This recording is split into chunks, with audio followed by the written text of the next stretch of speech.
So welcome to the City of Beaumont special meeting and budget workshop for December 17th, 2019. It is 5:31 p.m. May I have a roll call, please? Councilmember White? Here. Councilmember Lara? Here. Councilmember Carroll? Absent at the moment. Mayor Pro Tem Santos? Here. Mayor Martinez? Here. Do we have a public comment? No, sir. Okay. Mr. City Attorney, can you read what we'll be covering in closed session? Yes, closed session will be on item number 2, conference with legal counsel, anticipated litigation, significant exposure to litigation pursuant to Government Code Section 54956.9D2, one claim, James Huss Jr., DBA West SWPPP. That's it. All right, and with that, we'll adjourn to closed session.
Okay, we are returning from closed session. May we have a report out from closed session, please, Mr. Pinckney? Yes, the council met in closed session. Item number 2, conference with legal counsel, anticipated litigation, significant exposure to litigation pursuant to Government Code Section 54956.9D2. And it's a claim that was submitted against the city by James Huss Jr., DBA West SWPPP. And there was a motion by Councilmember Lara and a second by Councilmember White to deny the claim. And the vote was Lara in favor of denying the claim, White to deny the claim, Mayor Martinez to deny the claim, and Vice Mayor Santos to deny the claim. And that's the report out. All right, thank you, Mr. Pinckney.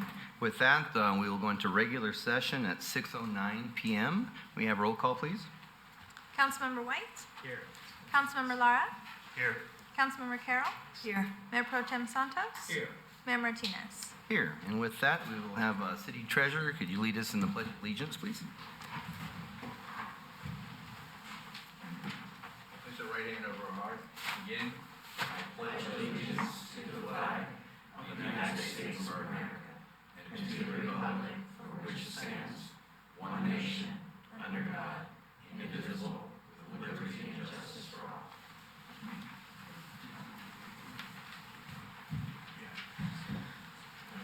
All right, thank you for that. Do we have any adjustments to the agenda? Any conflict of interest disclosure? All right, with that, public comment period. Do we have public comment today? No, sir. All right, no public comment. We will go into action items. So, action item number 1, the approval of city attorney invoices for the month of November 2019. I'll recuse myself on this item, given that it involves my law firm. Okay, thank you.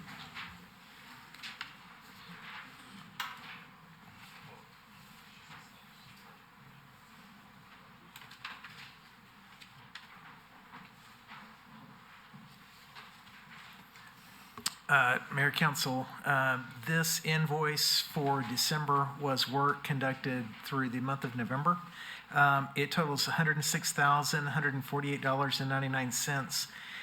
The majority of that, as we've seen in some of our past invoices, really has been attributable to the various pieces of litigation that we're involved with, some of which are coordinating with BB&K on the third-party litigation we have pursuant to prior actors in the city and the various claims that we had, and pursuant to the settlement agreement with WRCOG.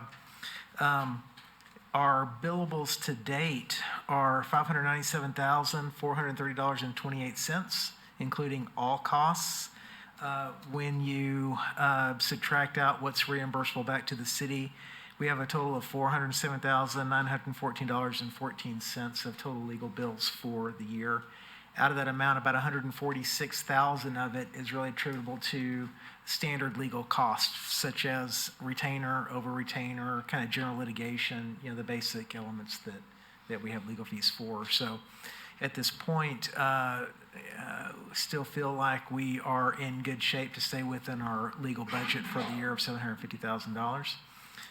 We did submit an invoice to WRCOG today for reimbursement of about $65,000 of additional legal work that SBEMP did in support of BB&K in pursuit of a couple pieces of litigation, McFarland and the Rose cases. So that wraps up my report for council. Thank you. Do we have any public comments on this? No, sir. Okay, questions for Mr. Parton? All right, if not, I'll entertain a motion. I move to approve the invoices. I'll second. Councilmember White? Yes. Councilmember Lara? Yes. Councilmember Carroll? Yes. Mayor Pro Tem Santos? Yes. Mayor Martinez? Yes.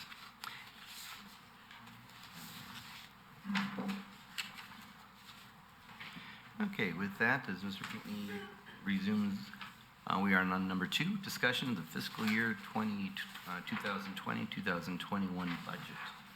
Thank you, Mayor. So tonight's effort, and I appreciate y'all scheduling this. It was, I kind of consider this a Christmas gift or a gift for the staff because we enjoy budget Really, this is the best time of the year. So we kicked off our budget work this year in looking at our services survey that we put together, and Mr. Mellencamp will kind of touch base and kind of do some highlights on that. But tonight, this is really kind of setting the table. We want to kind of walk through with you what our updated fiscal model, our multi-year looks like, and that will help give us an idea with regard to how much resources we have to work with within the general fund. And so the next step in that process would be, okay, are y'all comfortable with these ideas? Or is there additional things we need to go back and rework? And then we'll take that. We've got the survey results that we'll be able to begin to drill down through and begin to look at. So we weren't planning to hit you with detailed line item issues tonight. We're really not quite ready for that. Again, this is setting the table, giving us an idea about the level of resources we can plan on. Then we'll go to work with the departments here starting in probably January, February, and develop our line item budgets to be able to present back to you. And hopefully we're going the direction that you guys want to go. It's probably a follow-up workshop that we'll need to do with you guys in January. So where we'll get into a little bit more specific detail that all this is kind of building us up to. The plan would be to try to not have to drag you out for yet another meeting, but to try to fold that into one of your regular council days if possible. So we'll be pestering you at some point to see if we can slide you in probably to that second meeting of January potentially to try to do kind of a follow-up workshop. So Jeff has been working diligently. He worked on this for at least 15 minutes today. So it was pretty incredible to watch him work very smartly. And then I did tell him to keep the jokes to an absolute minimum. We're all business here tonight. So I think he was going to do those two things. And at this point, I'm ready to hand it over to Mr. Mellencamp to walk you through this. Thank you. I can't keep up with your jokes, so I'll just do my best to stay serious here, stay focused. So thank you for the opportunity to talk to you about budgets. I do actually enjoy budgets quite a bit. I know that was meant in humor, but I love them. And so we are going to talk a little bit tonight about numbers. Last time, if you remember, I said we had very few numbers. Today we have a lot more numbers. So for those of you that don't love numbers, I apologize in advance. For those of you that love numbers, well, we got something to talk about tonight. What I was hoping to do, Mayor, is to kind of take about 25 minutes or so, maybe not take that long, but a little while, talk to you about the long-term forecast. This is focused entirely on the general fund at this point, but this is the fund that the council really has the most discretion with, and so we'll start off with that. And then I would pause and find out if you want to stop and ask questions about this before we move on. Does that sound appropriate? Yeah, that sounds good. Okay. So I'm going to walk you through the PowerPoint. I think all you have, and I'm not sure if it's on your screens or just on paper. But that will be, so what I'd like you to identify is have two documents, or actually three documents that are handy for you. One is the PowerPoint, which will take you through, I think is that the right one? Good, good. So we'll take you through the PowerPoint, but as we do so, also if you can have the larger document, which is the 11 by 17 document handy, that's the actual forecast numbers. And then the third document that I think would be appropriate to have handy as we do this is it's just an 8 by 11, and that says that's your assumptions. So those are the three documents that we would probably be good to have somewhat handy as we start down this path. So I'm going to just go ahead and start off on page 2 of the PowerPoint and talk a little bit about what we're trying to get done tonight. And first of all, we're going to spend a little time, as I mentioned, on the forecast itself, talking about how we built it, and basically trying to make sure that you're comfortable in understanding what we did in order to construct the forecast. A forecast, as you know, it's not perfect. And as you get further out, further years, it gets less perfect. And so We did our best to try and do a forecast that would be reasonable, but yet somewhat conservative. Then the second thing we would like to do is do a little bit of review on the survey results. And we're not going to highlight that a ton tonight because there's a lot of numbers to talk about. But I did want to talk to you a little bit about that so we can pave the way to move forward in case the council wants to dive deeper into some of these things. And then we want to talk a little bit about funding priorities, things that you might be interested in further funding, or whether there's things that you actually want to curtail. We're not really getting into too much of that discussion in depth, but I want to set the table for you so that you can, when we get to our third meeting, we're going to be looking for some very clear direction and as to mapping out, because then we'll be using that direction to build the budget itself. So today, high level still, we're staying pretty high. So if we move forward to the next page, page 3 here on your PowerPoint, we did a 10-year forecast. And I'll be honest with you, once you get out behind 3 or 4 or 5 years, there's a lot of guesswork coming in, but we tried to make it an educated guess. So you have fiscal year 20 through 29 are in your forecast area. 20, as you know, we're in the middle of it, so we have a good feel for where that's going to go. 19 is our baseline. So we start off with the baseline, which means that the 19 actual results, okay, so it's not a budgeted number, is where we start to build the forecast from. And essentially, while it's unaudited and there's still some room for some adjustments, it's at a high probability level of being very accurate. So it's our best, most recent numbers that we can use to build forward from. We have built a recession into this, so we anticipate that near the end of fiscal year 22, that we start to experience an economic downturn, that the impacts of that are felt pretty significantly in 23 and 24, and we're still not out of it at 25.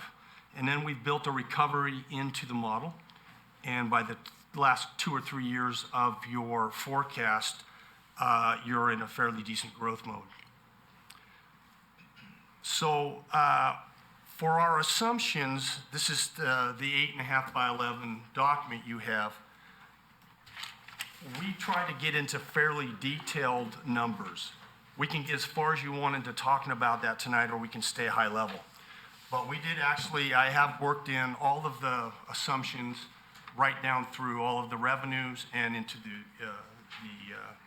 expense areas as well.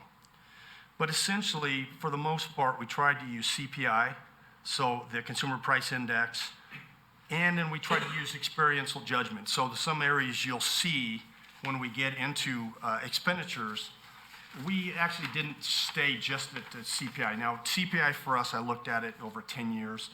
2% is a pretty good mark to use over this last 10 years. Obviously, it's not a complete predictor going forward, but it's not a bad baseline to start with. But when we looked at that, we also built in some areas where we thought CPI will probably not tell the full story. A great example of that is in pension costs, where we tried to both keep up with salaries. If you look at my expense assumptions, you'll see that I've actually got you growing at 8% year over year over the forecast period, well above CPI. But half of that, or virtually half of that, is to keep pace with salaries, okay? Salaries we're estimating at about a 3.5% increase. Now that's based into 2 different lump sums, and I'm going to get into a lot more detail on that. So I just wanted to highlight that there's a lot of areas in here where we didn't stay to CPI because we had some reasons not to. And we can get into all those as we move through the forecast. I'm moving to page 4.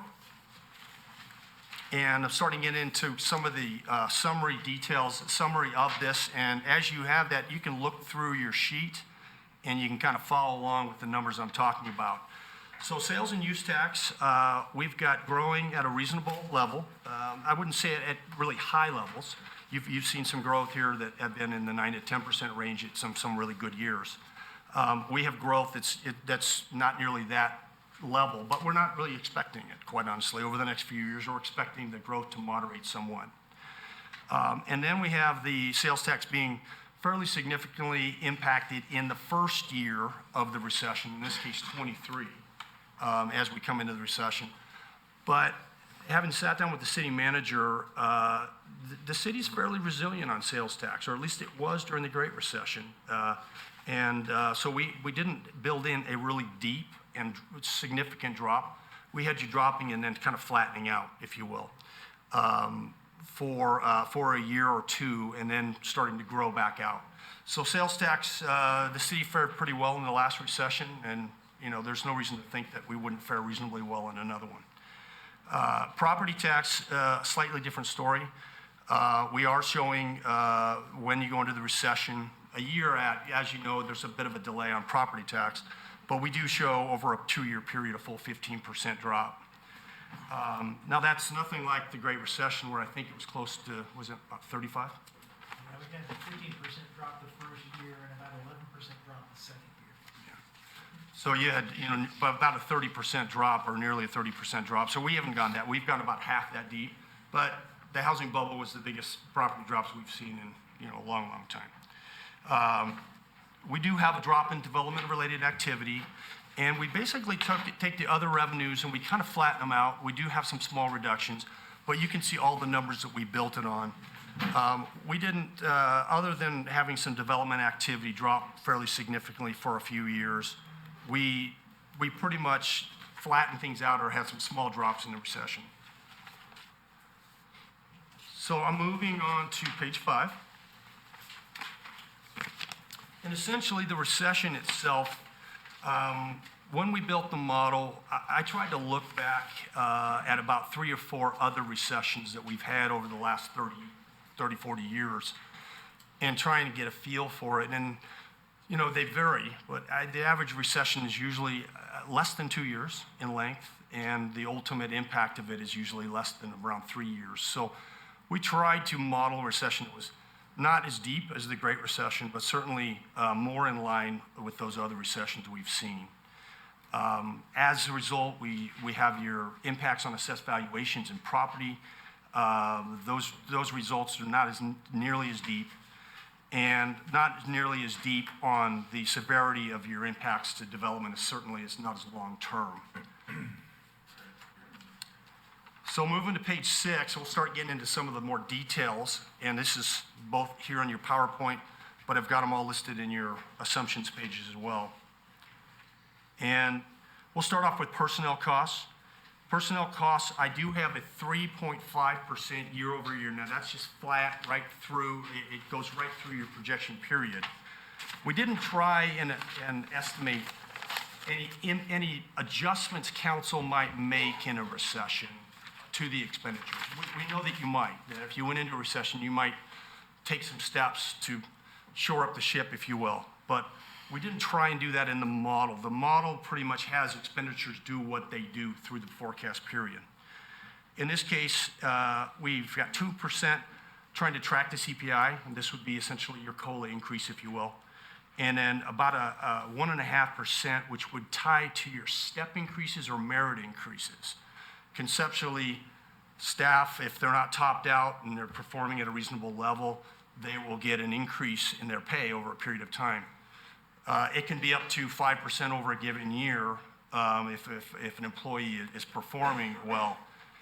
But not everybody gets that. We have employees that are topped out, and things like that. And sometimes we have actually people leave at a higher pay and get replaced with a lower pay.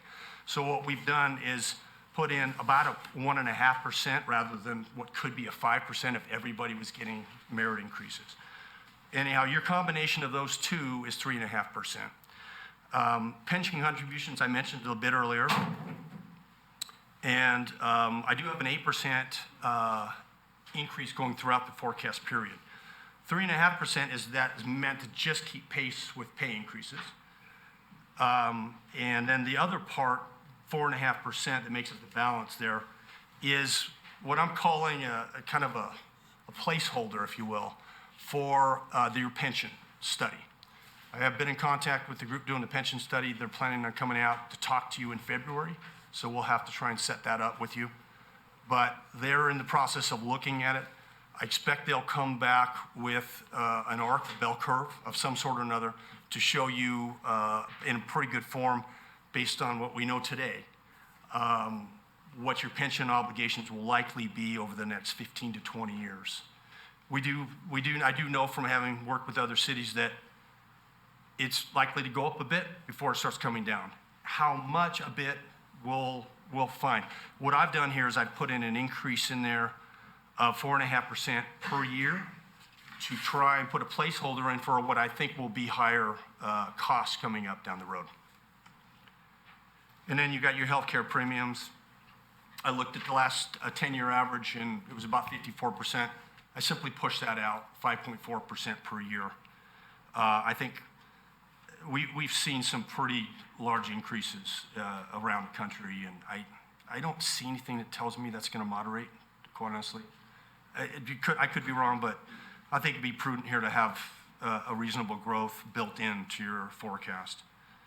Then if you're going forward, contractual services is one that most of your things I would just build in CPI for most of your services that you get. But we have a fire contract, and having looked at that contract, 2% is not enough. We're expecting more like a 5% year-over-year increase in that fire contract just based on what we've been seeing and what their projections are going forward. They've built in essentially a 7% admin chart increase year-over-year, and you couple that with the cost increases for salaries and whatnot that get passed on to us. And so we built in a 5% increase to that year-over-year. And when I put those two together for contract services, because fire makes up about 2/3 of your contract services. So it's a big chunk of that. And when I add those two together, I came up with about a 4% increase over the period. Which takes us to utilities. You see I've got 3.5% there. I found some decent data. I didn't find actually the data that was quite as good as I was hoping for, but the data I found suggested that a 3 to 4% increase would be appropriate. If anybody has better data, I would be very receptive. So what we did for vehicles, furniture, equipment, repairs, all of those areas, is if you look at your spreadsheet, you will see that you have years that are just kind of off. You know, you don't have a standard pattern here for all these. So what I did is I tried to normalize these costs. I didn't have anything real specific here. This is an area I'd like to dial in a little better for you when we get down to the actual budget numbers. But because I'd like to see what exactly our trend analysis is. But I'm going to start now. If you could get your spreadsheet out, I'll walk you through this. At the bottom of page 1, you will see that we have repairs and maintenance. And what we did is I tried, if I look at the 2 years, 18 and 19, I essentially middled those, if you will. And so I started off with a baseline period, tried to find an average in between. I'm going to be doing a little more homework with staff because I didn't have as much time as I needed on this to just kind of get a little better feel for that baseline. Right now, that's your holding place for the baseline. Could go up a little, could go down a little. I don't think it should change a lot.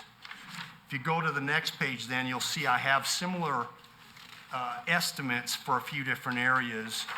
I have vehicles, and then I have furnitures and equipment. That's near the very bottom under the equipment category. And what I did is the same thing. The vehicles, you could see that we had one year we were 602,000, and then another year we were 209,000. So very big swings. If I build off 209, I'm probably undercutting what you need, you know. Having talked to the city manager about kind of just our basic needs for PD and then for the rest of the shop, it wouldn't have been enough. Having built off the 602, I would be building in, you know, a very expensive lawnmower every year into your budget. And we don't want to do that either. So it's a placeholder. We will refine this number better, but I wanted to call out some things that are just general estimates. Well, we did that in a few areas, but I wanted to make sure you were aware that those estimates are trying to find a middle ground as we move forward. So I'm going to start diving into kind of what the results are, unless you want to take a pause. But I'm happy to talk about the assumptions more if you'd like, but I'm also happy to move into talking about results. Any questions? Just real quickly, in case I missed it, for the personnel costs for expenses, you've got salary, pension costs, health insurance, and then it has other costs. Yes. And that includes what category? That rolls pretty much everything else you have in there. Your biggest increase in there is, quite honestly, related to workers' compensation. So when you see it go up from about, where are we at? Looks like we're about 935,000 up to 1.8 million. The biggest chunk of that increase is workers' compensation. All right, thank you. That would be all of your other supporting costs related to personnel. But including workers' comp. Yeah. All right. Jeff, let me ask you something on the, you got the 3.5, to keep up with the salary growth. Is that including the other taxes for the state and the federal, like, like FUTA, all those stuff in there? So it doesn't include any tax implications, where the employee is responsible. We don't pay into Social Security here. Yeah. So the employee is responsible for their own federal taxes. We don't have to, budget for that necessarily. Is that what you're referring to? Yes. Yeah. Okay. Good. Okay. we can do- Okay. So I'm going to start off then talking about the results, and we're on page 7 of your PowerPoint. Essentially, what I talked about at the last meeting still holds true. There's nothing really has changed that dynamically in a month. The city is actually doing quite well right now in its general fund operations. You're forecasted to have over a $4 million surplus in 19. I think you're trending to do quite well in 20. And now keep in mind the 20 number, I'm on page 2 now of your spreadsheet, if you will. So that's why I say keep that spreadsheet handy. We'll be going back and forth. So if you on page 2, you'll look at when I get down to the surplus and deficit line, which is in green down below there, you'll see we're trending to be somewhere in the neighborhood of $5 million to the good for the last fiscal year that we finished this last June. And once those audits are done, we'll have final numbers for you. But you're also trending to be more than $4 million to the good in 20. So this is good. This is the happy part of the forecast discussion. And that doesn't include your $5 million, okay? So that doesn't include now, that could go up or down. Right now, I see little trend lines that I'm looking at for your revenues, and when we get ready to do the mid-year adjustments in January, I'll be talking a lot more in detail about the 20 budget. But you're doing pretty good. So the forecast out here, if you kind of run your finger down that line, is a surplus of in the $4 to $5 million range right as we enter into the recession. Now, I want to point out something real quickly, and we're going to come back to it in a minute. But that green line that's above the big yellow box down below, that is a line that assumes you don't pay anything more than ongoing salaries and keeping up your existing expenses. It doesn't include any new positions that you might want to add to keep pace with growth. And it doesn't include any kind of additional costs you might want to put into either IT or roads or maintenance or anything like that. That's all contained down below in that yellow box. So we'll be talking about those numbers in a minute. So you're doing quite well, but we do see in the forecast a narrowing of your doing well. And even without any additional growth, we have to expect an economic downturn of some substance. And so as you go into a downturn, you're going to see that those numbers will decline.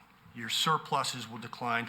We projected out that by the time you get to 2025, on a status quo type budget, that you start to dip into the negative range on a surplus basis, that at that point in time, your expenditures could exceed your revenues. Now, if we look down below at the, yellow, orange, whatever color that is, but the big box that talks about maintaining service levels and maintaining what we own.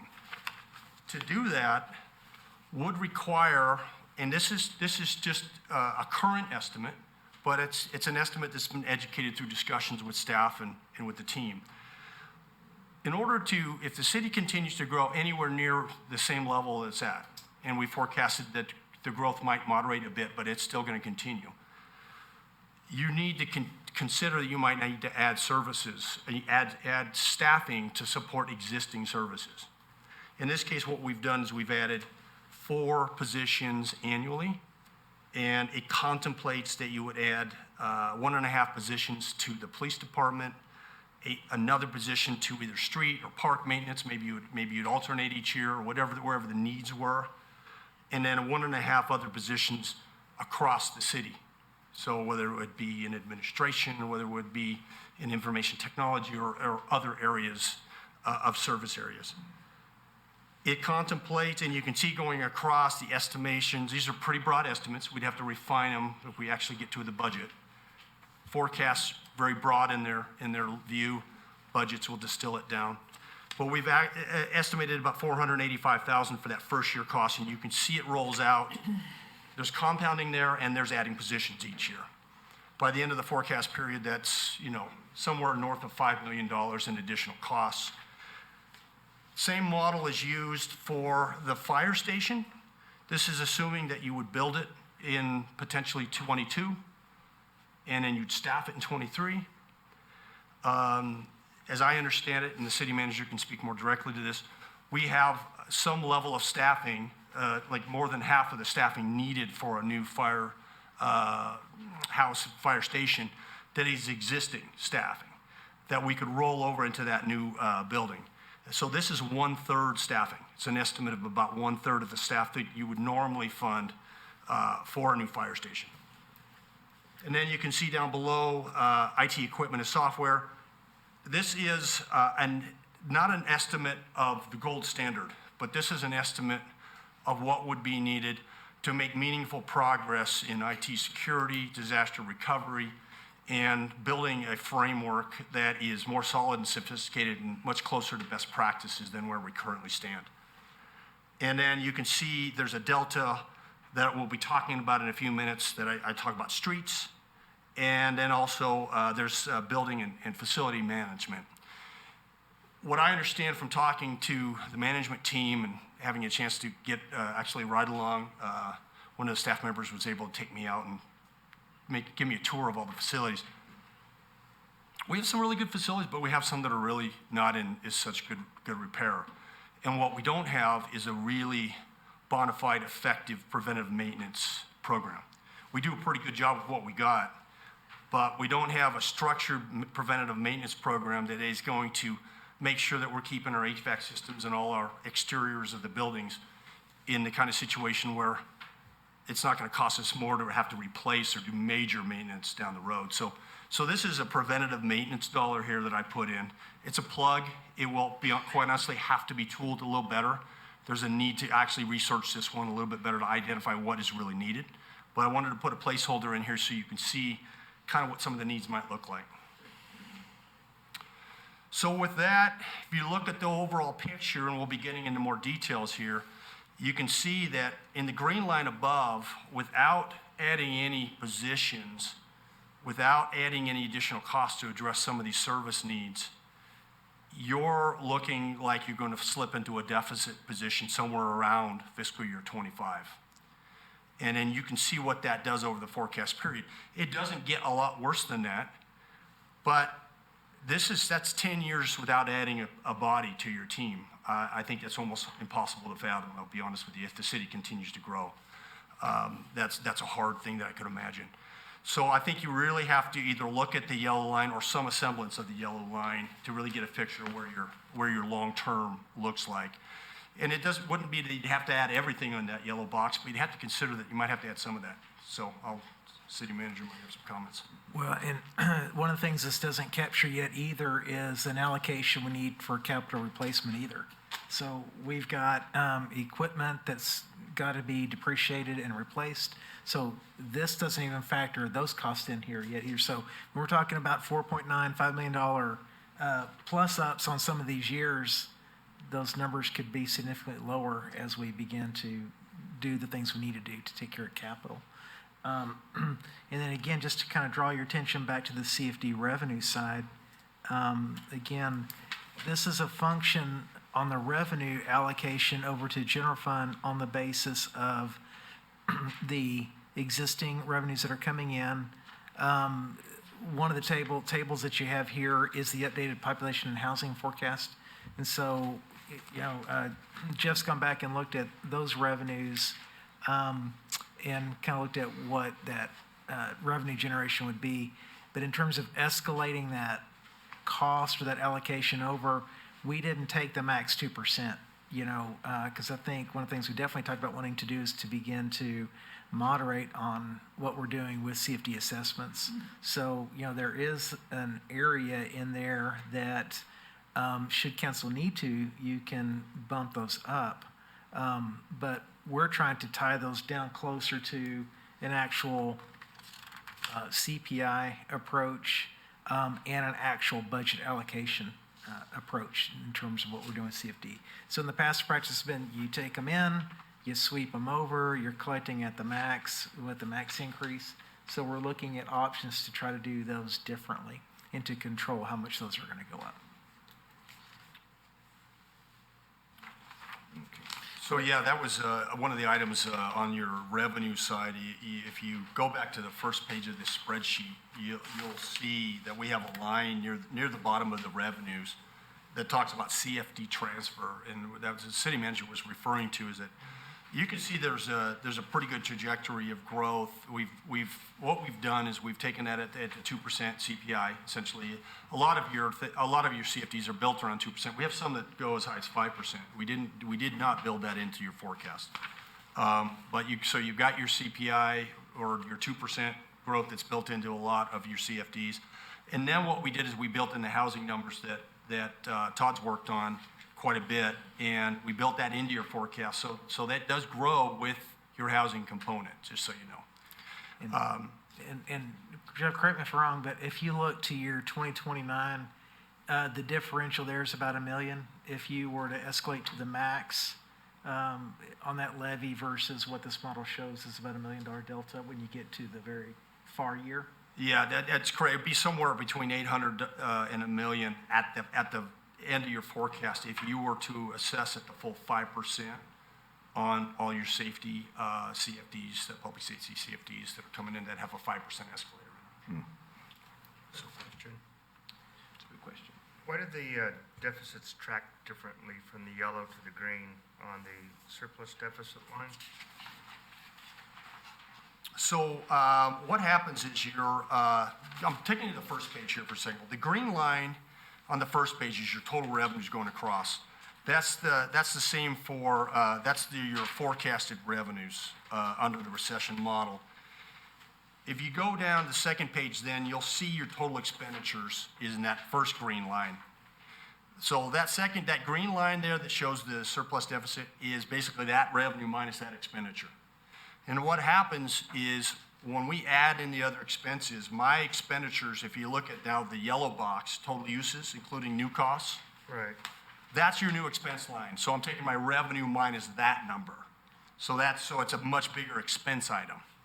So on 29, for example, I've got 43.3 million in expenses without the growth. That increases to 50.5 million. So it's all in the expense side. Okay. That those increase in expenditures that you would incur should you add new positions and should you do those other things, increases your delta from essentially 410,000 to 7.5 million. So the reason the green starts to, looks like recover, say in 2026, 2027, that's because our revenues are increasing then, right? Yeah, your revenues are on the increase. When we get out to 28, 29, I've got you in full-on recovery mode at that point. Okay. But services are going to continue to increase, and that's why we're Yeah, the reason we showed it this way, the reason I wanted to show you the yellow box is because I wanted you to see what adding costs, because whenever we build a budget, at least in my past, whenever I add a position or add any costs that are above base budget, above what I call maintenance costs, it's an enhancement. It's something that the council should have the ability to look at that and say, yes, I know I'm adding. And so that's what that is. Okay. That's what that is. In the case of the 4 positions, you can argue that, boy, if you don't do that, especially over a long horizon, if you don't do it for a year or 2, you're probably okay, you know, in most situations. If you don't do it over a period of 10 years, your operations are going to suffer, you know. One of the things that we ultimately know our models are going to show is where you have periods of planned drawdowns. So we know that we're going to program to be able to see that general fund reserve build up in excess within those windows. And that's going to create a pocket of money to get you through a period of hopefully no more than 2, at the very worst case, 3 years. So, but we're curtailing spending. We're got planned drawdowns, but our objective is to never allow that reserve fund to drop below 25%. So it creates another opportunity. If you have sustained periods of good, then you've got some extra opportunities for some one-time cash. So let's say that, well, that recession that we're in year 11 now goes to year 13 and things are doing better. You know, we still have to have approach. We have to know that we're going to see some sort of correction at some point. But you're going to have some extra cash. It's there. Can you count on that? You know, one of the other difficulties for Beaumont budgeting is that you're so dynamic. The growth, even if we had some good historical data that went back beyond 3 years, it's going to really kind of be hard to kind of identify where those tails are going to take you, kind of moving forward. So, yeah, this approach is still a little conservative, but I think considering the way we're impacted by recession, you know, the fact that 80%, if you look at the tax roll, the AV, even for 2019, 80% of our AV is still single-family residential. So think about that. So we added $521 million of value to the tax roll from 2018 to 2019. And even with, you know, a lot of the commercial activity, you're still at that 80% benchmark on the residential side. So we do factor into our housing population forecast that at some point we begin to shed some of our market to Banning into Calamasa because we're going to be competing. And the theory being that there's a certain saturation point to our market. And at some point we begin to see our market watered down, you know, with those other cities. However, it does open the opportunity for us to generate more sales tax. So the sales tax model is still kind of based off what our history has been and the level of per capita spending that we see with our current population. I think that dynamic is changing, but the order of magnitude of change isn't enough to make up $6 or $5 or $7 million deficit. We're talking 500, 600,000 maybe a year. If you factor in, we're about 50% built out of our commercial right now. We're generating about 5.5 million in sales tax revenue. So you figure in today's dollars, that's 11 million. So forecast that out and push that out a little bit. You can kind of put that into context with some of the numbers that you're seeing here. So there's definitely a very, very tight window you get into within a 10-year when you look at this model. Okay, so moving forward, I'm on page 8 of the PowerPoint. There's not much to talk about here other than you do have reserves, which is great. The city is well positioned. I don't want to dismiss that. The city is well positioned. At this point, you're in a great position. You have reserves. You have surpluses. If you make good decisions, the city is going to be in strong financial condition. But it's paramount that the decisions the city makes over the next couple of years are good, sound ones. That would set you up for 20 or 30 years ahead. It's these decisions over the next couple of years that city councils can make when you're in good times and when you have the resources that really can set the table. If maintaining services and infrastructure are high priorities, as you'll see in the numbers, if you've seen, it's a potential that new revenues or added revenues might be part of your picture. Moving forward to page 9, just a little bit more numbers. I told you we'd have a lot of numbers. I apologize, but it's part of what this is. Just kind of distilling down the numbers. If you look at your revenues, and that's that first green line on the first page of your spreadsheet, if you take that out from 20 to 29, it's approximately a 2.4% annual rate of growth. It takes into account the weathering of the recessionary storm, which, as you can see, reduces your revenues down for a period of time. And that's why it's lower than it would otherwise be. If you would have taken the last 10 years, we were in a robust growth mode. And this is back to the city manager's comments. It's hard to take the last several years and use that as your forecast model. So expenditures, if I did the same thing on the green line on the second page, which your total expenses line, this is without new personnel or any of those other additional costs. It's about a 4.5% compound growth. So that delta is what narrows your surpluses down over the forecast period. Revenues not keeping paces with expenditures. And as we mentioned, it's not CPI growth. If it was CPI was just 2%, you'd be fine. You'd be tracking fine. 2.4% would actually continue your surplus levels just fine. It's that there's some costs that are beyond that level.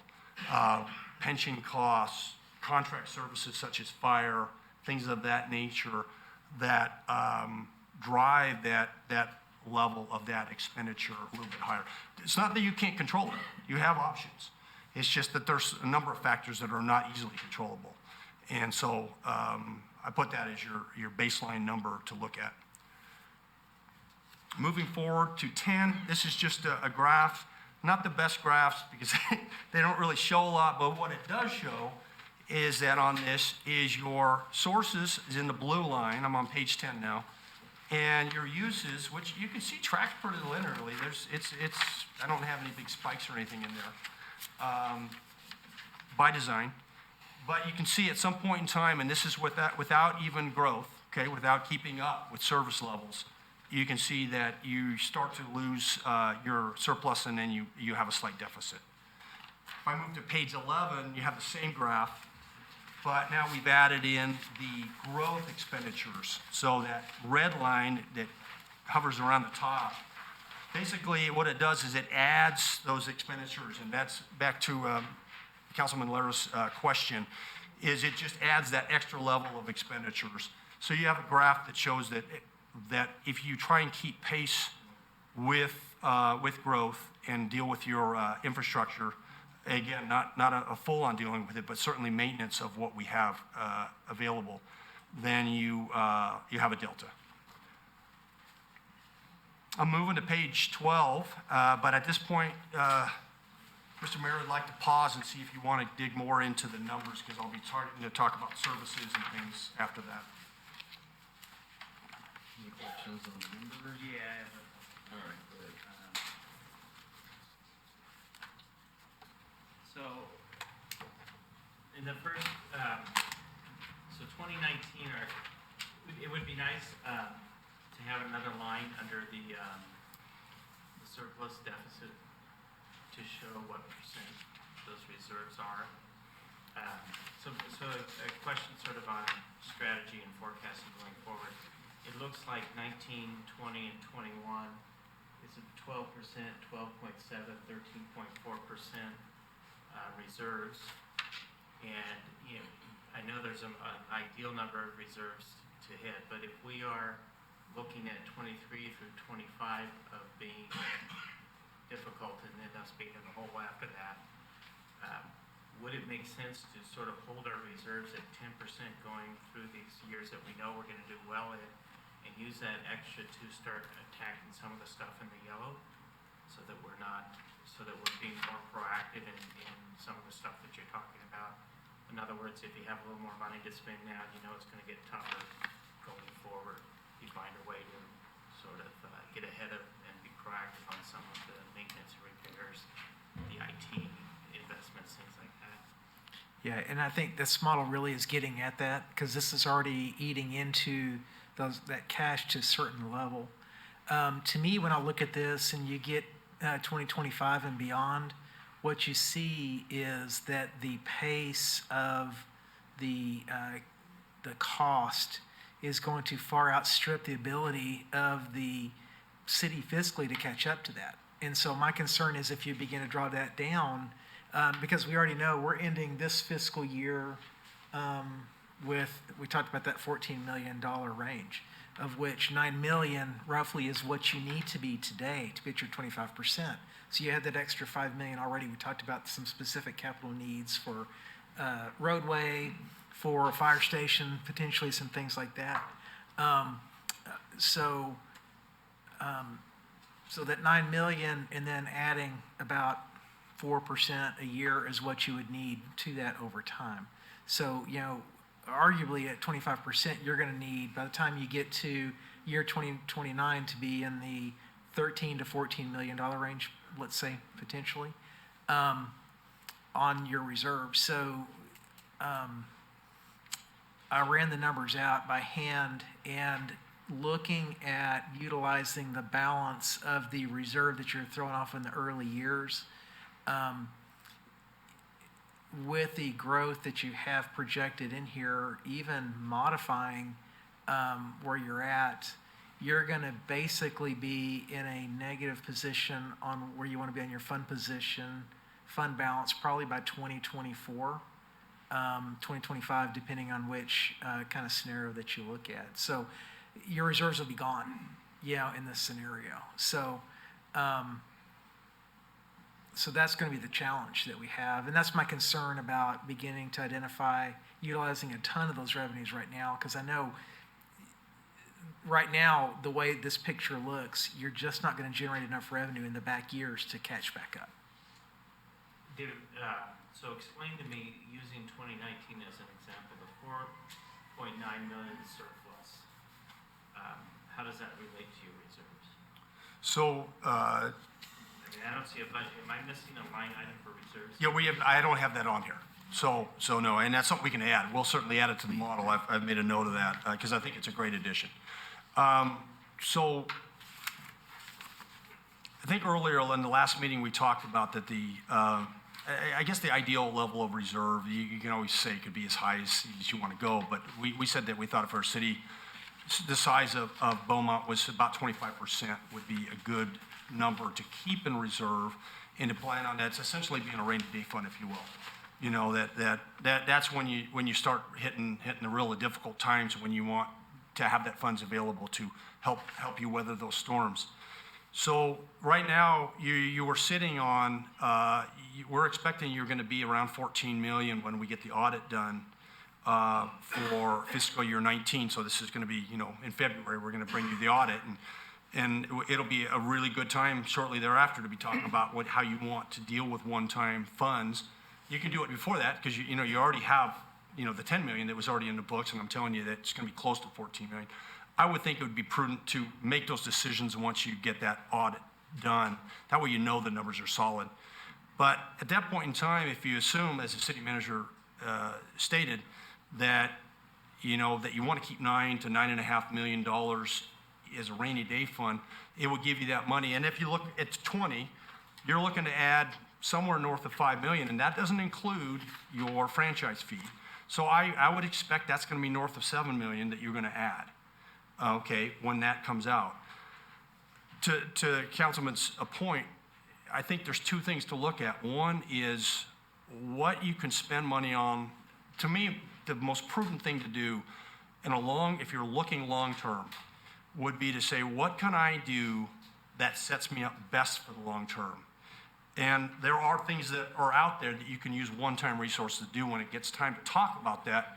There are things that can save you money, if you do a really good job of retrofitting buildings, that saves a lot of money on utilities. That's options.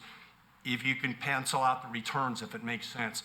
A pension trust, to me, is something that I would like to see the council at least consider down the road, just because it has the ability to set money aside for future use, but for a designated purpose.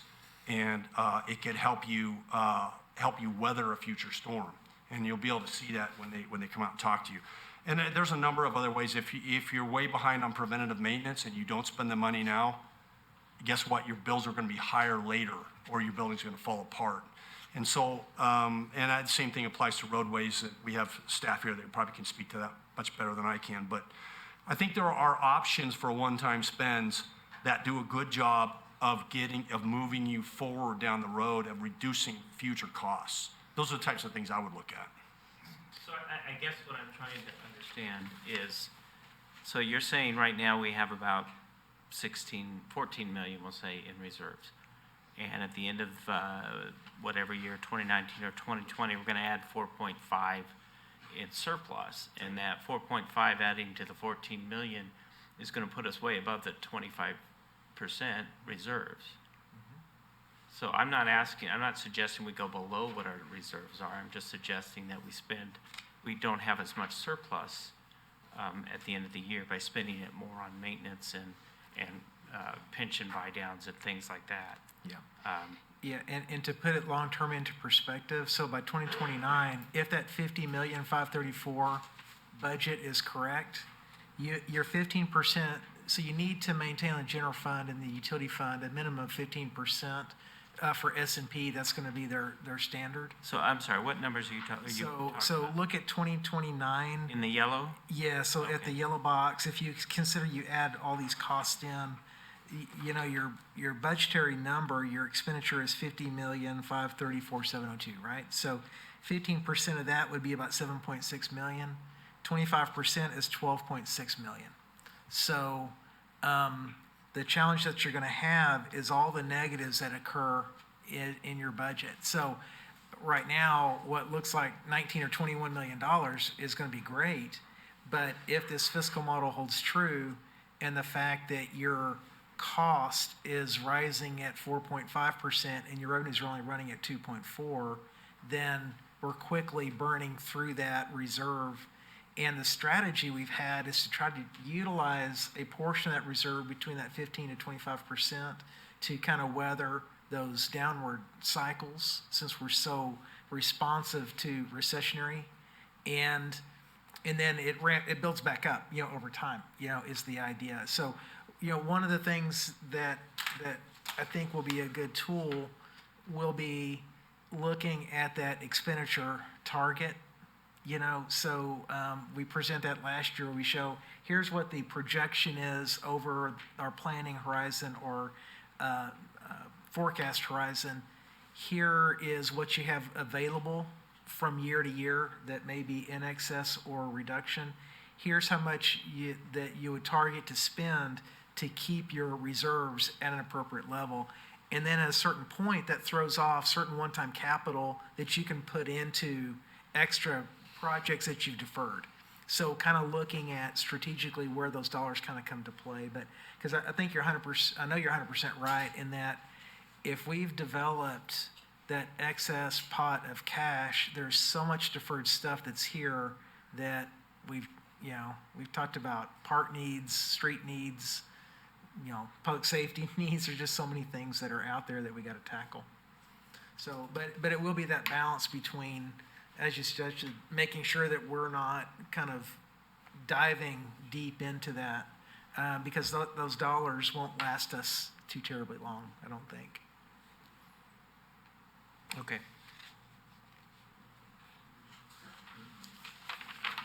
Anyone else? You good? All right, let's continue, and then I'm sure these will pop. Okay, thank you. So we can always go back to the numbers. I'll never get tired of them. Actually, I do. I'm just going to take a few minutes to talk about the city council management survey we did. We talked about that, I think, in more depth at the last meeting. I had intended to talk about it a little bit more tonight, but I think in the interest of trying to make sure you understand where we are financially, because I think it makes a big difference on where we go. We won't spend a lot of time on this unless the council wants to. We talked about a lot of it at the last meeting. We had 70 services, and then of that, we identified 13 of those services that either council or management said were unsatisfactory. When we use that terminology, it doesn't mean that the staff's not doing a good job. What it means is that for some reason or another, we don't believe either management or council, or in some cases both, and we'll talk about that in a moment, felt like it wasn't dialed in and there was room for improvement that was, readily identifiable. I have this document that I gave to you that has green on one side, it has yellow, and I guess that's kind of a gray. That details the 13 services. It just, like I said, highlights them. That either council or management, or in some cases both, identified as having enough concerns to warrant further discussion. What I've done tonight is I've just highlighted the 5 that both council and management identified as needing further discussion. And I'll walk you through those briefly. I have extended information that I can provide the council, but it's just not enough time, I think, tonight to get into it in detail. The 5 on page 13 of your PowerPoint, the 5 services that both council and management indicated as unsatisfactory were fire protection, streets and pavement management, business attraction and development, real estate revitalization, entrepreneurial development, and city-owned right-of-way. And over the next few slides, I'll kind of walk you through in a very brief basis what those are, the reasons for that. I did get some detail from the management team that I can forward off in the future. It just wasn't enough time to distill it all down for you tonight. But I'm going to take you to slide 14. We'll start down this path briefly. The major concerns, and it came from the comments that the respondents to the survey provided for fire protection, really fell into 2 categories. Primarily, that we need expanded coverage. In this case, it would fall into the form of a new fire station or multiple fire stations, depending on how much growth the city needs in this area. And then the other major area was the high costs. As I mentioned, we built in a 5% escalator into those costs. Actually, might not even be enough, if I'm being honest, but that's what we built in. We've seen that there are some costs in there that we're really diving deeper into. Like I said, a 7% administrative year-over-year increase over the next several years. That's high by any standard, in my opinion. And so we need to look into that further. So there's both a cost of service concern and a lack of enough coverage concern here in this area. Going to page 15 to talk about streets and pavement management. The 3 comments here are summarize the concerns that were raised in the comments to the survey. And that is that it's been a source of community concerns and complaints, that the needs will increase as the city grows, and maybe we may not be positioned to handle that. And then there was a backlog of projects, and the funding has not been sufficient to address this backlog. We will be talking about that a little bit more in future slides, because it is an area that, as you can see, I highlighted for potential consideration. On page 16, we get into the economic development arena, and this is business attraction and development. And the 3 major comments there were that we need to be targeting more directly businesses with higher paying jobs, or those that provide the services that are important, and that more resources or staffing would be needed to make this really an effective program. And then the 3rd comment is really that the strategic plan is not well understood. There were a couple comments to this effect that they really don't know what it is economic development does. I mean, as far as what they're really, the standards are they're to be achieving. And then the need for a better diversity of businesses. Moving forward to the next other area in economic development is real estate revitalization and entrepreneurial development. And again, I think this is probably, if there was a theme for economic development, it would be targeting. in this case is, say, a higher pay, but those that provide specific needed services, and then another comment came in with regard to those that will do a better job of adding to our tax base. And so I think that's something that, that as a budget guy, I took notice of. Wasn't my comment, by the way. And then developing relationships with key players in the industries we are trying to attract. So there's a need to kind of move forward and be more interactive in that area. And then the last one was, again, a theme that came through was the need for resources or more positions if we're going to really move forward in this area. And as the city manager mentioned, that might be one of the council's strategic goals coming out of this type of thing is how do we drive that sales tax? You know, is there something we can do, and how can we target businesses that might drive our sales tax? And it's something I think certainly worth considering. Moving forward to the last one on this list, and that is the city-owned right-of-way maintenance.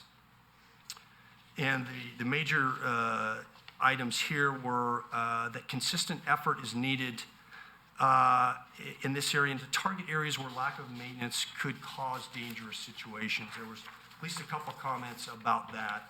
It had to do with schools, but it also had to do generically. And then policies, procedures, training is needed. I think there was comments to that effect that there is a need to be a little bit more robust in structure and how we go about doing this area of our city work. And then the last one comment came in, and there was a couple comments to this effect, and that was that we should consider maybe contracting out some of these services to help us keep up with the demand, and it also could help with maybe some of those areas where we don't have a full skill set or complement of materials to get the job done. So those were kind of the areas that I highlighted. Again, I tended to be a little bit more robust in this part of our meeting today, but with the need to get through the numbers carefully and to make sure you understood kind of fiscally where we are, that's all I've covered. At the end, we will want to ask whether any of these piques the council interest for us diving deeper, or if you want to look at any of the other 13. Certainly, I haven't given you a lot to go on those others, and there's a lot more detail that could be provided. So it's a little bit more of a teaser for you, but I think enough to maybe get the council thinking about whether there's a desire to focus in on one or more of these areas as part of your budget priorities. And I'll do another pause there. Mr. Mayor, if there's any questions before I move into kind of priorities for funding and things of that nature. Any questions? Nope. Go ahead and continue. Oh, So, while the general fund really is, it's really the area that I spend most of my time focusing. We'll be talking a lot about wastewater coming up, but because that's another big fund and a lot of big money going on there. But it's the one that we talk about the most because it's really, to me, it's what talks about really the fiscal health of the city more than anything else.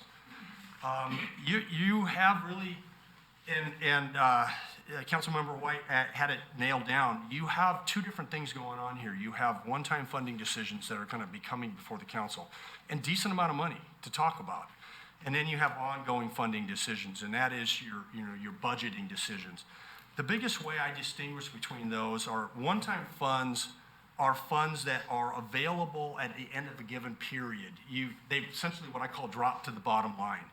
They're funds that it could happen over a period of years. In this case, the 10 to 14 million that we've talked about, that'll certainly grow in the next year or so. Those have accumulated over a period of time. They're not a single year surplus. But those monies shouldn't be confused. You shouldn't say, oh, well, I have a $14 million surplus. Let's budget $14 million going forward. You get yourself in a hole in a heck of a hurry. But those monies are available, certainly after you've met your reserve decisions and all that. Those monies are available to make one-time decisions. We talked a little bit about one-time decisions can have ongoing benefits if they're taken, if you make the right types of one-time decisions. A budgetary surplus, however, is this delta that you see, the surplus deficit from year to year. That's the going forward forecast, if you will, on what we think we have available to budget. So if I told you right now you were in a deficit, that your expenditures outstripped your revenues, you don't have anything that you can add. You're already underwater. In this case, you're in a good situation for now.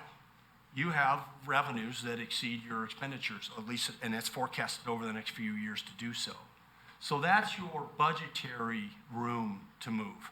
So that's where I'm trying to make sure that, because sometimes for me, when I first got into this business, the idea between one-time and ongoing allocations was a bit confusing.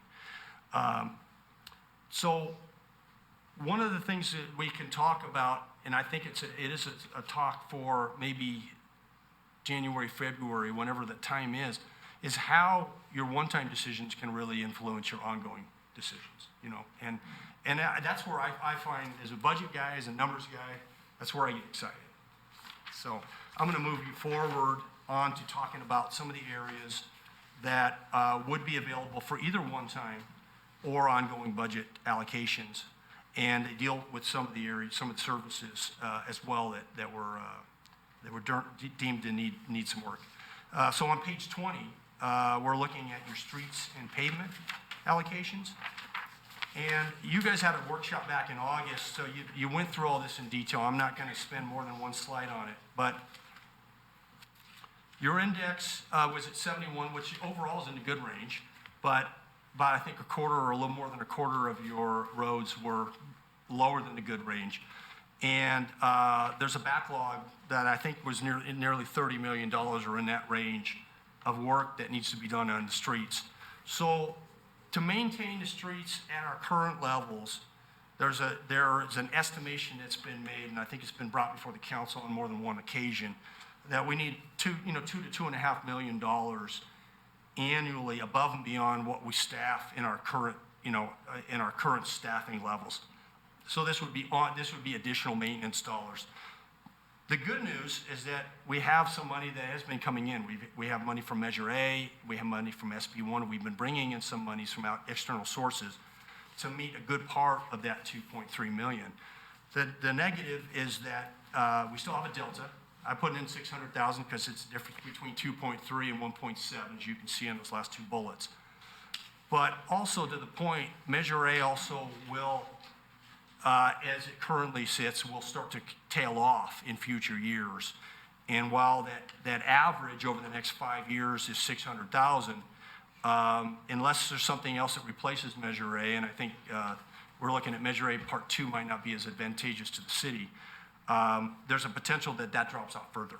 So that's where you see that 600 I put in the plug, which is the delta between what is being seen to maintain our roads at current levels and what we're currently funding. If I move forward to the next slide on 21, we're talking about building and facility maintenance. And I've talked about this a little bit. Essentially, I've been in this business tangentially for about 20 years now, and one thing that has been resonated over and over and over again is if you don't do the preventative maintenance, your life cycle costs for your facilities will go up, because you'll be replacing more frequently. I think there's some council members here that know more about this business than I do, but having been involved in it from a fiscal perspective for 20 some odd years, I do know that the value of preventative maintenance shouldn't be overstated. I mean, it's important. So what we did here is, after having talked to the team and the people who manage the facilities, is I put in a plug here to just the 275,000 you see in your numbers is just a plug to say that we need to look at whether we can address this better. I don't know if 275 is the right number, I'll be honest with you. It may be low, it's probably not high, but it is a starting point for at least a council discussion. What is also clear to me is that we don't have a facility condition analysis study done that I've seen in other places I've been. That's a little bit more robust view of really where you are on your preventative maintenance, where you are in your deficits from a deferred maintenance standpoint, and what is necessary to bridge that delta. And at some point in time, you get to the replace repair question. And I'm not sure that we have facilities that are there, but I think, having taken the drive we might have a couple. What I wanted to do is just mention that this is kind of one of those things that goes to Councilmember White's point, that there might be a situation where preventative maintenance might be an allocation on a one-time basis even, that would save you money down the road. Having seen this a lot in a lot of businesses, I would want to see numbers. Quite honestly, what is my return on my investment? And that should be something that should be able to be provided. Moving on to 22, the City Council expressed a little interest at the last meeting in IT. And so we further discussed it. There are some gaps. Having talked to our IT director and our director of administration, some of the challenges that we have are trying to bolster up our information security framework, our disaster recovery, and the data center integrity. And data center integrity essentially is making sure that we have redundancies where necessary and that we are properly positioned to maintain the flow even when networks go down and things like that we can come back up. So I put in a plug here, a placeholder you can see in your forecast of about $175,000 a year. I'm not going to say that it'll get you all the way where you need to go, but it's a start towards moving in the right direction. The IT director can give you a lot more information on what's needed. One of the things he has needed, that last bullet point shouldn't be understated, is they need to do a more robust assessment, like we need a facility condition analysis. We need a bit more of a needs study done, whether it's a master plan or something of that nature, to identify where the gaps are in our IT framework. And they've done a lot of work internally. That's a pretty good start at it. But I think they still need some work, and he's expressed that as well. Then I move to my favorite topic, and that's pension liability. That's my joke. Didn't work at all. I only got one laugh. They call him Mr. Pension Liability. So, I don't know, Mr. Mayor, are you getting tired? You want me to kind of just speed up through these? I've got a couple slides to talk about pensions, but you're going to get a full, robust discussion in February. Well, you can go ahead and address it, just in John. You can condense them into one All right. type of summary. So the bottom line here is that we're part of the CalPERS system. One of the things I've asked the study to do is to tell us what it would take to get out of the CalPERS system. It's not easy. It's really expensive and really hard. And so most employers don't really start down that path because of the pain points that are involved in it. And when I look at PEPRA, the long term for the PERS is actually not too bad. Our PEPRA liability for people coming into PEPRA is nominal. So PEPRA is doing okay. It's just we got to get more people onto PEPRA, and we are. Over time, we are making progress in that area, and we will continue to. But it's going to take a while till we're out of this.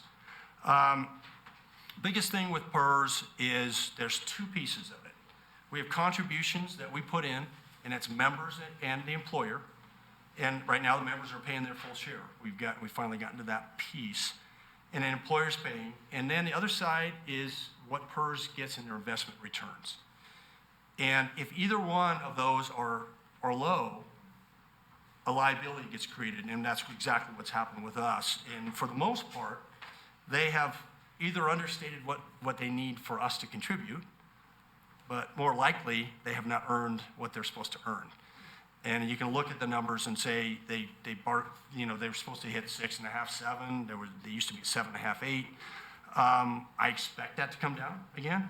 Most economists that I've talked to have said, yep, they're going to be due for another reduction at some point. When they reduce their expected level of return, our liability goes up. It's just that simple. Even if we've paid it off entirely, we are part of the overall system. And so you can pay your liability down. If we wanted to write a $15.5 million check, I can tell you will have a liability a couple years from now. What level? It'll be lower, but you'd still have a liability because it will go up and down with their returns. And February will be fun. You'll get to hear more than you ever wanted to know about pensions. Bottom line for us is we've done some good things. Both PEPRA, which I talked about, I'm on page 24. PEPRA did some good things, and it's not building a liability. I mean, there is some nominal liability, but it's not really worth serious consideration. And the city has also done some good steps. They did it a little while back. You guys have finished it off recently to get employees to pay their share of their pension costs. And so there's some good steps that have been taken to shore up the ship. And the long-term vision of forecast for pensions is good.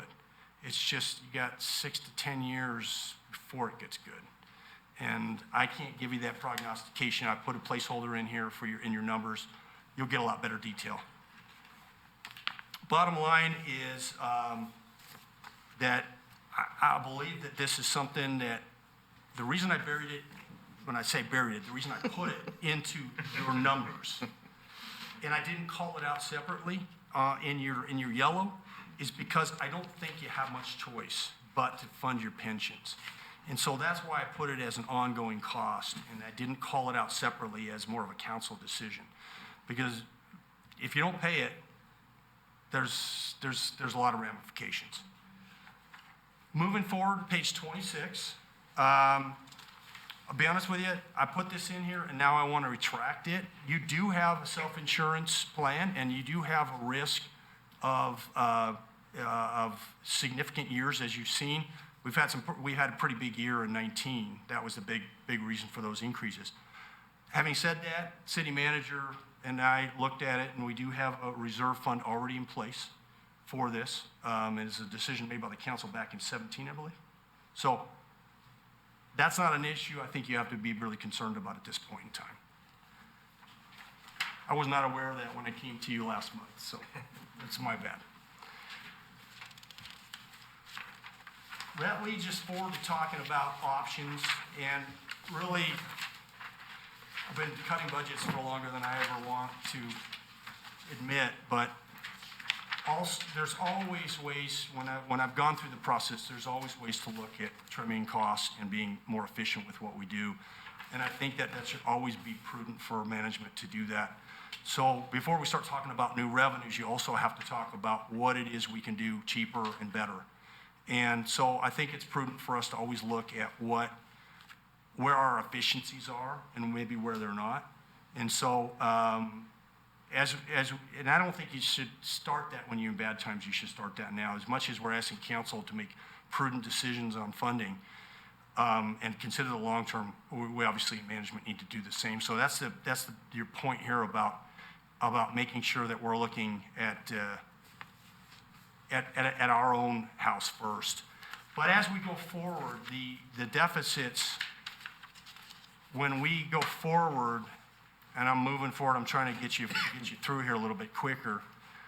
When we look at revenue options, there are revenue options. I think the delta, as you look out towards the end of the forecast horizon, and even if I'm off by a bit, and it's very possible, in fact, I would say it's likely I'm off by a bit. But even if I've understated revenues by a percentage point or overstated expenditures by a percentage point, you've got a coming delta that's going to be a deficit at some point in the horizon. I just think, quite honestly, I've seen enough cities out there that to maintain what you own and to keep the doors open with the growth you've got, there's a delta on the horizon, and I think it's prudent ultimately for the city council to look at what the revenue or the resource options are. And that takes me to page 29, and I'm nearing the end here. We did look, and I want to call out Jennifer for her assistance on this. We did look at some revenue options, and this is a handful of options that she did consider. Sales tax, as you can see, we modeled a 1/2 and a 1% increase, and you can see the revenues. Now, keep in mind, this is revenues at this point in time. They would grow as any sales taxes would. And so this is a moment in time, and it's based on our most recent numbers. And then utility users tax, that's another option. We're currently at 3%. The range for cities that charge it is anywhere from 1 to 11. So we're on the lower end of that range. And those two areas bring in probably your most significant numbers. And you can see that both of those as far as the hill to climb, if you will, would require a 2/3 of the city council and then a majority of public vote. And then you can see down below, you've got TOT, which really for us doesn't bring in a bunch of money, but you can see where that's at. And then parcel tax, which is the city manager mentioned me earlier, it's got a fairly similar to what we do with the CFDs, but certainly something that other cities have done, and it's certainly for consideration. And so I didn't want to get into the revenue options too much. There's obviously a full-on process that would happen there, but having looked at the potential delta, it seemed prudent at least to have a brief discussion about it. And we're not, at this stage, recommending that y'all do these right now. One of the things we're going to be coming to you in January with is a direction to implement a citywide, our community survey. And the purpose of that survey would be to see what people feel about the community, what they like, don't like, what additional things do they feel they need to make the community more livable. And so I think that will give you some good information in terms of what the community wants to see, which helps you begin to look at some of the capital needs that are out there. And then typically you'd bring a citizens committee together to begin to study that and then to provide some recommendations to you guys. So I think there's some pieces like that we would recommend to you that we do put together and then think strategically, reach out to the community and find out what they want and what they're willing to do. And I think part of that question would be, would you be willing to absorb more taxes, or would you be willing to bear more cost? If the answer is no, then okay, then we make some decisions and work within those revenue streams that are there. If they say they're willing to, then that's a whole discussion then that we can look at. But just say all that to say, we're not presupposing here that you would go out and begin to implement these things yet. I think there's a bit of work to do. Plus, as we can see, we've got some dollars in the bank that we can make some things go, show some progress, make some things happen now without having to dive immediately into some of those issues potentially.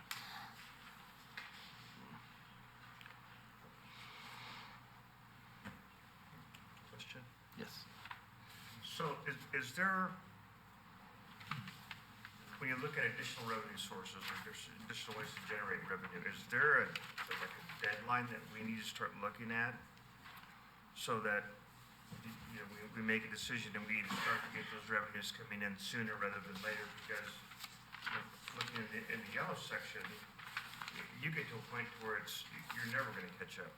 And so when would you say, or is there a way to determine what that deadline would be as to when the decision needs to be made to move forward on something like that? I'm going to defer to the city manager on this one. Well, I know on the sales tax proposition, it's probably about a 60-day window to 90-day window to actually have council authorize it and to get it onto the ballot. You have some of these other measures, we have to look and see what kind of timelines may go. Like if you look at the partial assessments and some of those other things, you would have to go back and look at what the timelines would be for those. But some of those can happen relatively quickly in terms of getting them in front of the voters. I will say though, for example, on your sales tax propositions and some of those others, they have to be scheduled to coincide with a major election date. You know, so it had to be your regular election cycle. So this year coming up, 2020 would be a cycle, and then you'd wait till 2022, and then 2024. So. And that's kind of what I'm pretty getting at. If it's based on what we're projecting, it looks like you don't want to wait till 2024, because then you're already fighting the uphill battle at that point. Mm-hmm. That's true. Yeah, I think if you're looking at one of these strategies, you're probably targeting 2022. Okay. I don't think you can do it any faster than that if you go through a process where you're going to bring good public information and good public participation into the process. Okay. Thank you. The RCTC is planning theirs to be all ready to go by August. July to August at the latest is what they have to have. And that brings up another concern here, is if there's multiple sales tax increases coming on a community, you also have to weigh as to whether 2022 does make the most sense versus 2024. Point.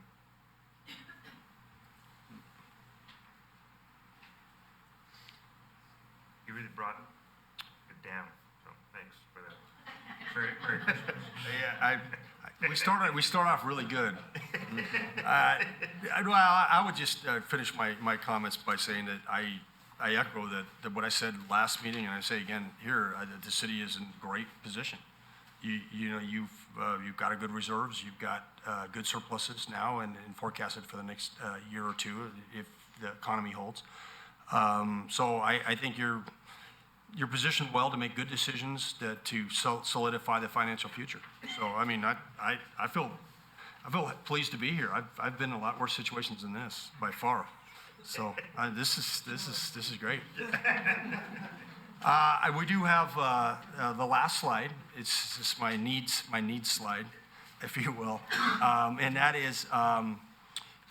I would like to know if the council, and I made a comment on Mr. White's wanting to see the reserves built into these schedules, and that's easy to do. We can do that. But I'd like to know if the council wants any more, anything's changed, it wants to take another look at this model with any changes to it. And I'll be comfortable with any emails that you want to send me along those lines, but because I know you just got it tonight.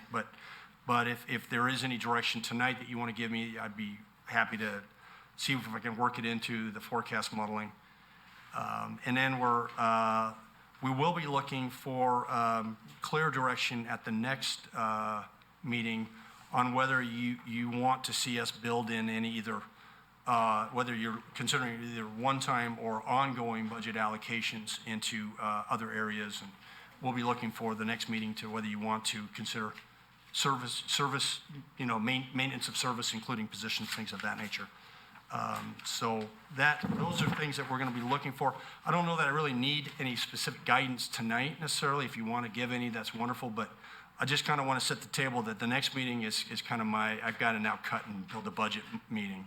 So I'll be looking for you to kind of consider what you've heard tonight and let us know whether you want to hold the line on spending or whether you want to maintain your service levels, which would mean that we have to continue to look at positions and things of that nature. Quick questions. I was looking on the, there's a yearly, revenue on the water waste management on this. Is it reflected in here on the 2 million? Now, are you talking about the franchise fee? Yes. The one-time $5 million? Yeah, I was looking in here. You're talking about the annual increase.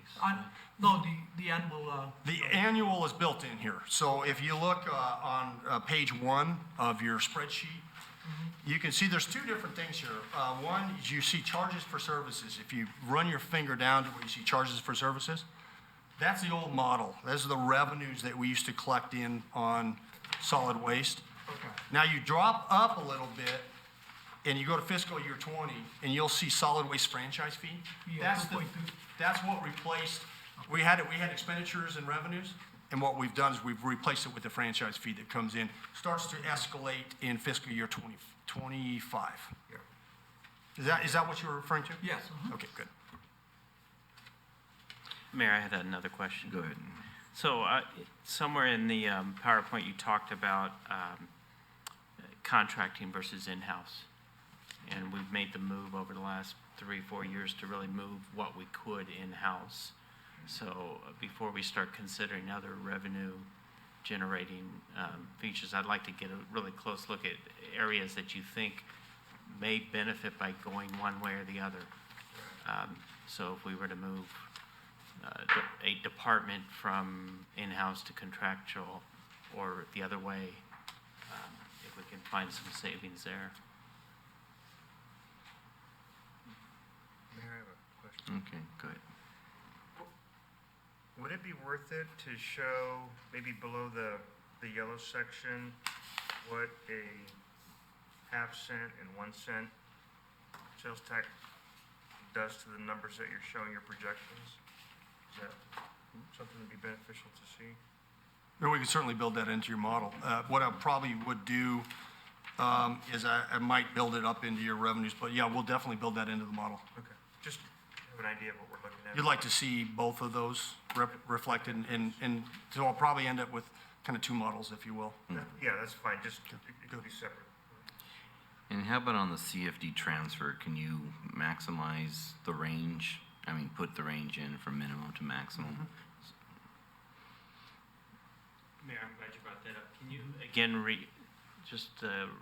go over sort of what the mayor's talking about as far On the as CFD transfer? what our options are as far as the CFD transfer and why? I know you briefly spoke about that, but I didn't catch all of that. So what we are proposing to do is to really detail the CFD funds and how they want to be utilized. You know, for example, you know, the fire contract consumes a lot of funds, a lot of budget. So if you look in today's budget, the CFD revenue for maintenance and operations generates about $3.5 million is what gets transferred over. The fire contract right now is $4.2, $4.3 million, so that far exceeds. But when we talk to people and individuals throughout the community, want to know, hey, how is my CFD money benefiting me directly?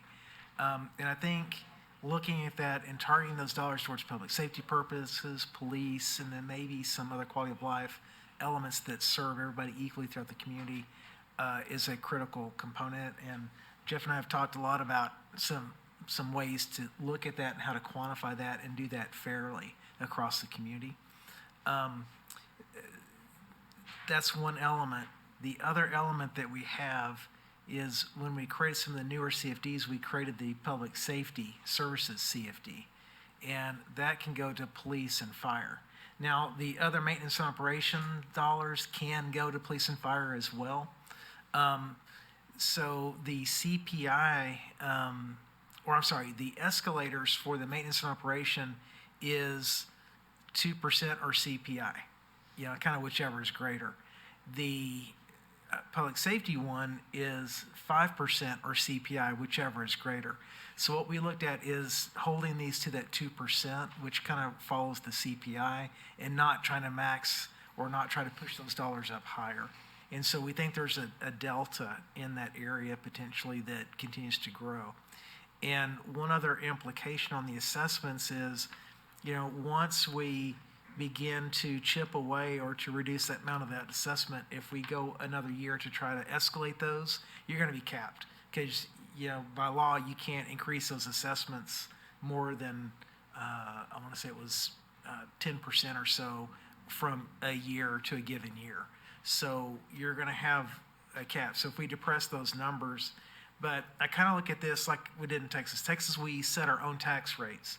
The first thing you do is you adopt your budget, and then you set a tax rate. So you're not budgeting to a number, you're setting an assessment to achieve what the city council said they wanted you from a policy perspective.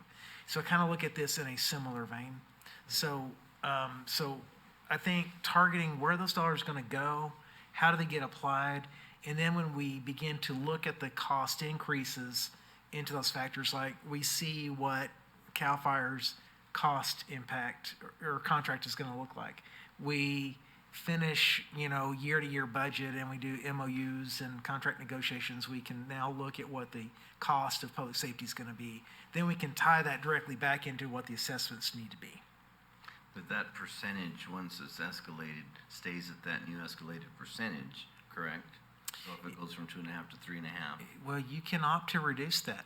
You can take a lower rate on those. But you can also keep it at that rate for the following year. Exactly. So where does this max come in then? So if, just for say, we maxed it at 5 and it stayed at 5, then it would stay at 5 for each year, right? Sure, yeah, so, well, you have discretion. City council has at its discretion, you can terminate the CFDs at some point if you so choose. I move to terminate the CFD. Well, then we'll need to take another $5 million out of budget revenue. So, but it is a key point, because if you look at your budget, with the growth demand that's coming, without those CFD assessments, you can't make the new service, which is the premise of the CFD. But how do you fairly apply the CFD transfers to something like public safety when not everyone in the city is paying CFDs? Well, and that is part of the issue. Although you've got other areas of the city that were in and not annexed in, and they're paying a higher proportionate share of the tax dollar in property tax. So whereas a newly annexed person may pay 7.5 cents out of a dollar, they're paying 15 cents. And so that's what I'm saying. When you go back and try to calibrate, on the rate of taxing assessment that comes in, is to offset that. So what we're saying is you're not paying the same property tax into the city that somebody is who is in an established home. And so that CFD is making up that difference, is making up that balance. And if you look, your property tax revenues are coming in this model here.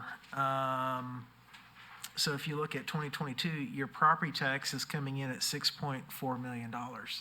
Your CFD assessments total are about 3.5, maybe 3.7. So Because a larger percentage of the non-annexed property is going into taxes, but the individuals are paying a larger percentage annually from the CFD areas. well, right, because remember, the CFD areas are going to be newly annexed where a big chunk of the property tax is going into the county versus the city. So with that revenue being exported to the other agency, those dollars don't come back. So the CFD assessment is then picking up that difference.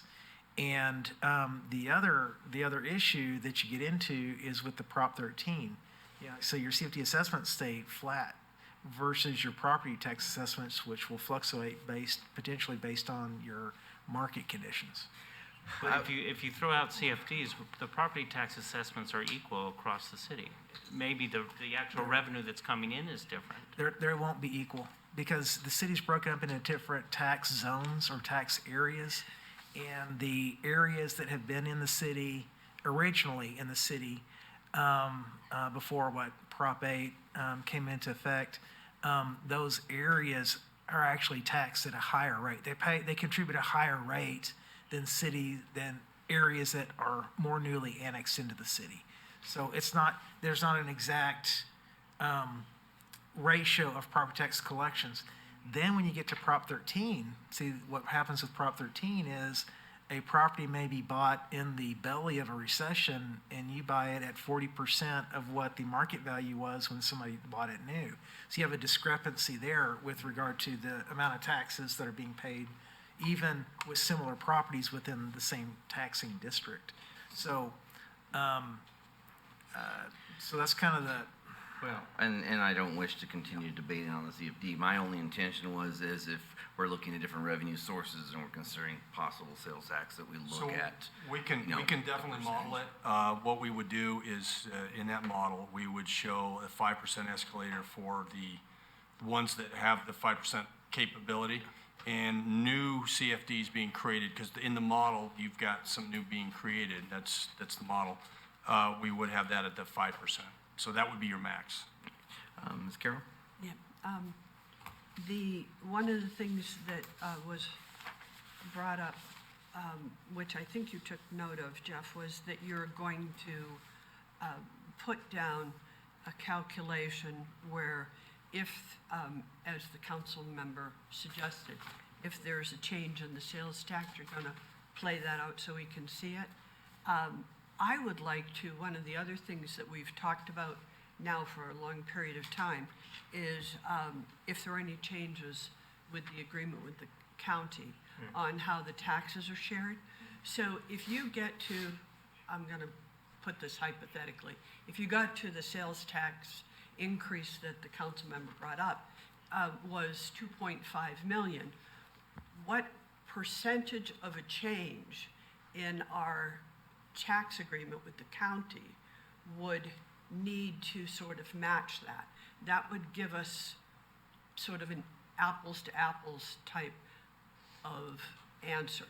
I don't know if I expressed No, no, that I think I clearly. understand what you're saying. I think the challenge there would be the assumptions built into there. What the county would or would not do, if it would be new properties being annexed going forward, or would there be some retroactivity to old annexations? Okay. And that's where I wouldn't know how to model that unless I knew that component. Okay.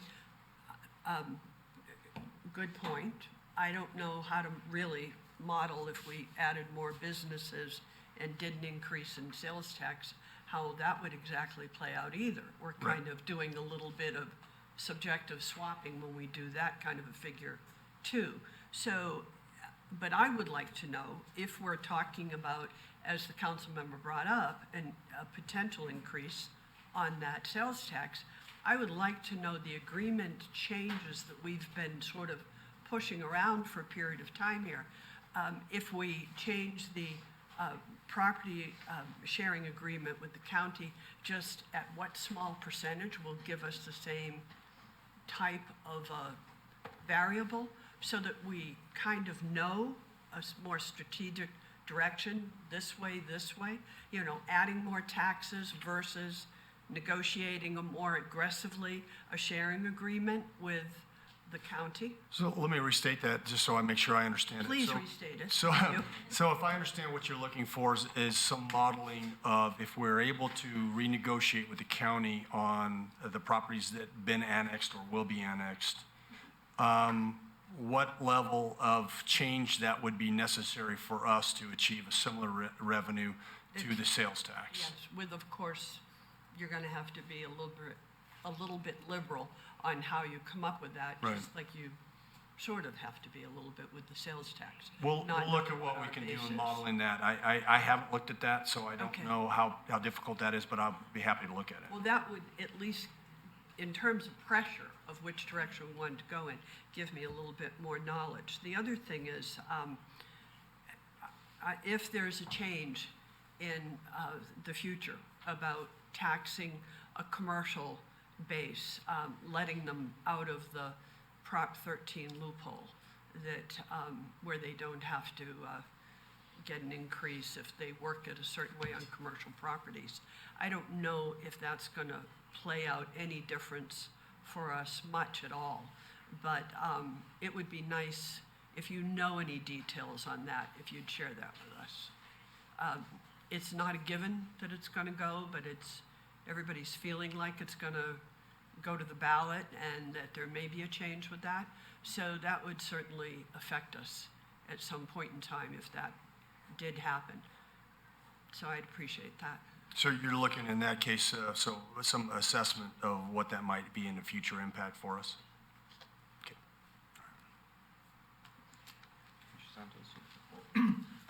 Just to follow up on that, I mean, on city manager in here, I know we got the, the 5 million. I don't know where the model in that on the sales tax. If you do a sales tax, we have a model in there, and probably we could, interject that with the city manager.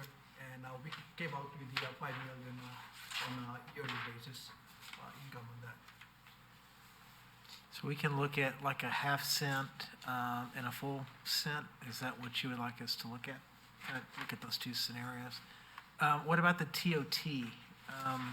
I know we looked at our forecast, and to get to 14%, I think added 70,000. Is that right, Lucky?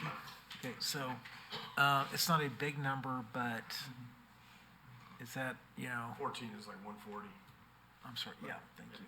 So, I'm sorry, 12% and 14%, so 70 and 140. So you're currently bringing in about 300?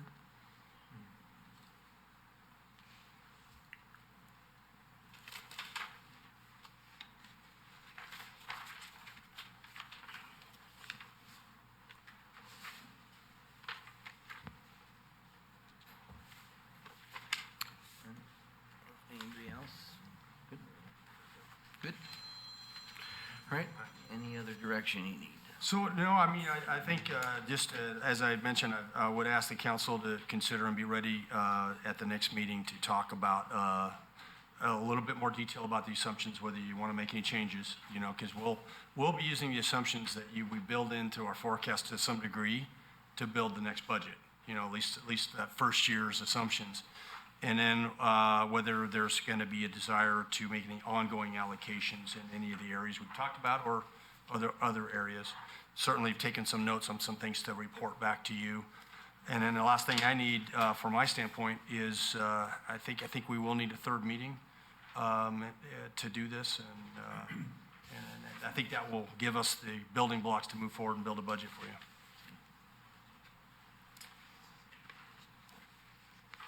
Comment? So generally, from a revenue perspective for the 21 fiscal year, are y'all generally okay? Do you feel like we're reasonably within the ballpark for at least the next year or two on the revenue side? Well, I think that the way that you built in the recession is very commendable, trying to get a proactive approach in front of it. So I'm comfortable looking at the way you built it. I think you did a reasonable job.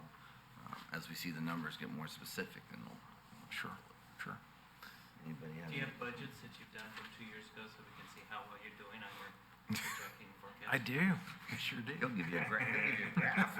He was- Does anyone have the It's one great. pager we got from Copernicus and Beaumont? Which we can. Jeff, you'd love to see this one. It was a single, it was one of these pages, that was it. I don't have much hair left, but it would stand on end, that's for sure. Well, and we'll be looking at CIP also, so looking at kind of where we can program some of these one-time dollars that are there, so that's in the programming mix in our minds as well. So as we develop this further, we'll be looking at all those updates. And I did send y'all, check your email, so got an update from Public Works this morning with regard to our road maintenance program for this year. So you can see where we're looking at doing those major maintenance pieces for this year coming up, and it's kind of exciting, phase 1 that would be done in 2020. And did you want to do It's supposed to start in February, March. the budget workshop discussion on the 7th of January to decide when we'll need that third meeting? Sure. You want to do it then? Yeah, so we'll have a discussion at the January 7th meeting to set the city council workshop. Yeah, ideally we get it done before the end of January, but early February would be okay too. Very well. All right, there's no further comments. You're good? Everyone's. I have one question about the surplus. Have you factored in the $14-15 million, what your interest is on that as it sits there, so that it grows and offsets? So your surplus is sitting in the same accounts, so it's invested in LAIF and those types of things. And that's part of our overall investment discussion we need to have as far as the opportunities to improve our return on that. But right now, it'd be getting the same kind of return you're getting on any other pools of money. But you're figuring growth in on this, and we should look at a different investment strategy that may increase that. If you're getting 1% on 15 million right now, it's 150,000 a year. You get 2%, it's 300,000 a year. Yeah, I would agree with that we need to definitely move forward with a somewhat of a more aggressive investment strategy. I haven't looked at the policy, and I believe we actually have the ability to move forward with that. And so I'll be sitting with the city manager in the very near future. In fact, I think tomorrow. Yeah, I think Jeff wanted to buy a bunch of stock in Tesla, so I think we're moving that way. You can put it all in Bitcoin. Oh, yeah. Okay, are we good? We're good? Yes, sir. $150 billion somewhere. I wonder how that happened. They don't have the codes to get into it. Right. Okay, with that, I will adjourn at 8:01 before.